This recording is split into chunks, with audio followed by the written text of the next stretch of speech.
హైదరాబాద్ లో పెరిగిపోతున్న కాలుష్యంపై తెలంగాణ రవాణా శాఖ మంత్రి పొన్నం ప్రభాకర్ కీలక వ్యాఖ్యలు చేశారు. కాలుష్య నియంత్రణపై ప్రభుత్వం ఏం చర్యలు చేపడుతుందో వివరించారు. ఆ డీటెయిల్స్ చూద్దాం. హైదరాబాద్ లో రోజుకి పెరిగిపోతున్న కాలుష్యంపై టీవీ9 తో ఎక్స్క్లూజివ్ గా మాట్లాడారు రవాణా శాఖ మంత్రి పొన్నం ప్రభాకర్. హైదరాబాద్ లో కాలుష్యం పెరుగుతోందని ఆయన కూడా కీలక వ్యాఖ్యలు చేశారు. హైదరాబాద్ ఢిల్లీ లాగా మారకూడదని కొత్త ఈవీ పాలసీ తీసుకొచ్చినట్టుగా చెప్పారు. హైదరాబాద్ ని రక్షించుకునే బాధ్యత మనందరిపైన ఉంది అన్నారు పొన్నం. సిటీ బస్సులను కూడా త్వరలోనే ఈవీ వెహికల్స్ గా మార్చుతామని, అలాగే ఛార్జింగ్ స్టేషన్లు కూడా పెంచుతామంటున్నారు పొన్నం. హైదరాబాద్ లో పెరుగుతోన్న కాలుష్యం, ప్రభుత్వం తీసుకుంటున్న నియంత్రణ చర్యలపై మంత్రి పొన్నం ఎలాంటి కీలక వ్యాఖ్యలు చేశారో మా సీనియర్ కరెస్పాండెంట్ ప్రభాకర్ ఎక్స్ప్లెయిన్ చేస్తారు.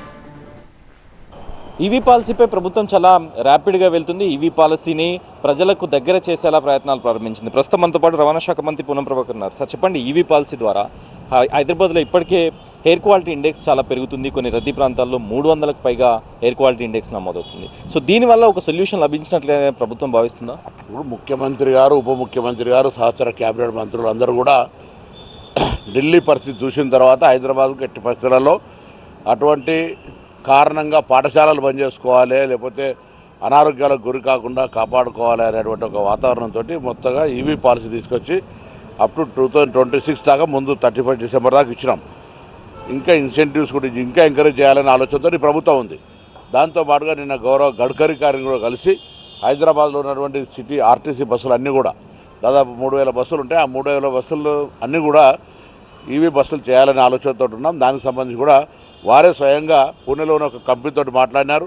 త్వరలో ఒక మీటింగ్ కూడా ఏర్పాటు చేయబోతున్నాం. గౌరవ ముఖ్యమంత్రి గారికి వారి దగ్గర బస్సులు మొదటి సంవత్సరంలో ఒక 1000 అంటే ప్రొడక్షన్ ప్రాబ్లం ఉంది. మొదటి సంవత్సరంలో కొన్ని, 2 సంవత్సరాలు కొన్ని తెచ్చి ఫేజ్డ్ మేనర్లో మొత్తం హైదరాబాద్ కూడా ఏర్పాటు చేయాలని కోరుతున్నాం. దాని తర్వాత స్క్రాప్ పాలసీ తీసుకొచ్చినాం. గవర్నమెంట్ ఆఫ్ ఇండియా రూల్స్ ప్రకారంగా 15 సంవత్సరాలు పైబడ్డ వాహనాలన్నింటినీ గవర్నమెంట్ వెహికల్స్ మ్యాండేటరీ ఉంది. ప్రైవేట్ వెహికల్స్ కూడా వాళ్ళందరికీ ఇన్సెంటివ్ ఇవ్వాలని ఇన్సెంటివ్ ఇచ్చినాం.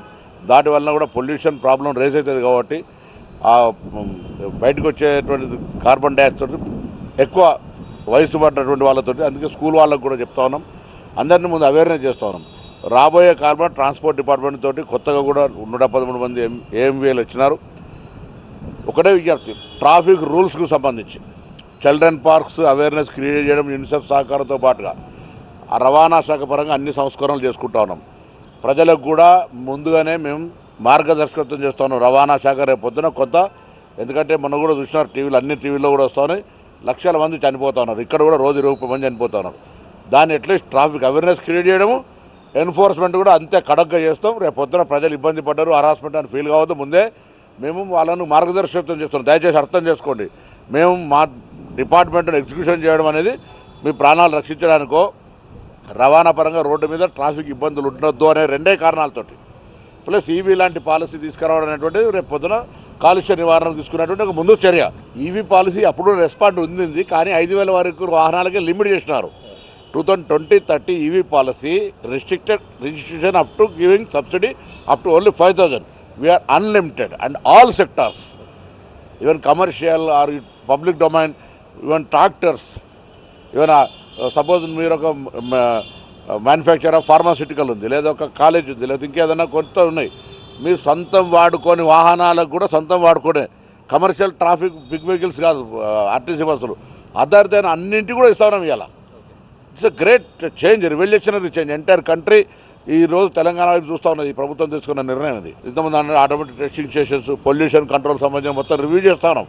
పొల్యూషన్ కూడా 400 వెహికల్స్ మనం చూస్తూ ఉన్నాం రోడ్ల పైన పోతుంటే, ఇది పొల్యూషన్ టెస్టింగ్, వాటిని కూడా నియంత్రించి సరైన స్ట్రీమ్లైన్ చేస్తూ ఉన్నాం. వాటిని అందరూ కూడా అనుసంధానం చేసి కంప్యూటరైజ్ చేసి ఈ విధంగా సంస్కరణలు తెచ్చే విధంగా ప్రయత్నం జరుగుతూ ఉంది. ఇంకొక విషయం, ఇక్కడ ఎయిర్ క్వాలిటీ ఇండెక్స్కి సంబంధించి ఇంకా ఇట్లనే వెళ్తే హైదరాబాద్ ప్రజలు మళ్ళీ ఢిల్లీలో ఈవెన్ ఓన్ నెంబర్స్ని యాప్ చేసుకునే విధానం అమల్లోకి రావచ్చా? ఏదైనా దాన్ని ఆ దిశగా ఆలోచిస్తున్నారా కమర్షియల్ వెహికల్ పట్ల? అంత పరిస్థితి లేదు, రాకుండా ఉండడానికి మేము రవాణా శాఖ తరఫున చర్యలు తీసుకుంటున్నాం. మిగతా శాఖలకు సంబంధించి కూడా అవసరం ఉంది. ఇవాళ వ్యక్తిగతంగా మనుషులు కూడా అటువంటి పరిస్థితిని క్రియేట్ చేసుకోవాల్సిన అవసరం ఉంది. పొల్యూషన్ వేర్ ప్రొడ్యూసింగ్, పొల్యూషన్ ఎక్కడ అవకాశం ఉందో అక్కడ వాటిని అరెస్ట్ చేసే ప్రయత్నం చేయాలి. అది రాకుండా ముందు జాగ్రత్త తీసుకునే ప్రయత్నం చేయాలి. ఇండస్ట్రీస్ కావచ్చు, లేకపోతే ఇతరత్ర కావచ్చు, వీటన్నిటి వల్ల వీఆర్ పార్ట్ ఆఫ్ ఇట్. అంతే, మనం వాహనాల కాలుష్యం అనేటువంటి ఒక పార్ట్. ఆ పార్ట్ లోపల ఉండేటువంటి ఇప్పుడు ఇలా హైబ్రిడ్ సిస్టమ్ వచ్చింది, దాంతో పొల్యూషన్ తక్కువ అవుతుంది. హైబ్రిడ్ కూడా మేము దాని లోపల కొంత ఎంకరేజ్ చేయాలనే ఆలోచనతో డిపార్ట్మెంట్ చేస్తూ ఉంది. Not only EV, even though hybrid vehicles కూడా చేసినట్టయితే పొల్యూషన్తో పాటుగా ఈ కన్జంప్షన్ ఆఫ్ డీజిల్ పెట్రోల్ కూడా తగ్గుతుంది. కాబట్టి త్వరలో వీలైతే అందరూ ఈవీ మ్యానుఫ్యాక్చరర్కి సంబంధించి ఒక మీటింగ్ కూడా ఆర్గనైజ్ చేస్తాం. Chief minister, deputy chief minister, cabinets అందరూ పిలిచి వాళ్ళకి సంబంధించి కంపెనీ వాళ్ళతో కూడా మేము కూడా ఒక లెటర్ రాస్తున్నాం. సో తెలంగాణ ప్రభుత్వం ఈ పాలసీ తెచ్చింది, మ్యానుఫ్యాక్చరర్గా తెలంగాణలో ఈ వాహనాలు కన్జ్యూమ్ చేయడానికి డిపార్ట్మెంట్ పరంగా మీ మ్యానుఫ్యాక్చరర్ సంస్థ తరఫున పబ్లిక్ స్కీమ్ పెట్టడమో, లేకపోతే వాళ్ళకి ఏదైనా రాయితీ ఇవ్వడమో, లేకపోతే వాళ్ళకి ఇక్కడ ఉంటే వెహికల్ సేల్ మీకు పెరుగుతూ ఉన్నది. సో 5 వెహికల్స్ రోజు పోయేటి అలా 400 దాకా పెరిగింది, రోజు ఇంక్రీజ్ అవుతూనే ఉన్నది. సో తప్పకుండా ఇది ప్రజలకు అందరికి ఉపయోగపడేటువంటి సంవత్సరానికి ₹1,00,000 మిగులు వచ్చేటువంటి పరిస్థితి. దానిలో ఉన్నటువంటి మా డిపార్ట్మెంట్ లెక్కలు చూపెట్టినప్పుడు ఆ విధంగా లాభం కూడా ప్రజలకు ఉన్నది. కాబట్టి నేను ఇంకా బ్యాటరీ ఛార్జెస్ కొంతమంది చాలామంది వస్తూ ఉన్నారు, ఆ సంస్థలు ప్రత్యేకించి ఉన్న వాటికి కూడా అంటే ఛార్జింగ్ ప్రాబ్లం ఉండదు, ఎక్కడికి పోయినా కూడా ఆ ఇన్ఫ్రాస్ట్రక్చర్ కూడా పెంచడానికి కొరకు మేము సమన్వయం చేసుకుంటున్నాం ఇతర డిపార్ట్మెంట్. ఈవీ పాలసీ ఉండబోతుంది, ప్రతి ఒక్కరు కూడా ఈవీ వెహికల్ వైపు ట్రాన్స్ఫార్మ్ కావాల్సిన అవసరం ఉందనేదైతే రవాణా శాఖ మంత్రి పొన్నం ప్రభాకర్ చెప్తున్నారు. దాంతో పాటుగా ఛార్జింగ్ స్టేషన్స్ని కూడా పెంచుతాం, కంపెనీస్ మ్యానుఫ్యాక్చరర్స్ కూడా డిస్కౌంట్స్ కోసం, ప్రత్యేక రాయితీల కోసం లేఖలు కూడా రాస్తున్నాం అనేది రవాణా శాఖ మంత్రి చెప్తున్నారు. కెమెరా పర్సన్ కృష్ణతో కలిసి ప్రభాకర్, TV9.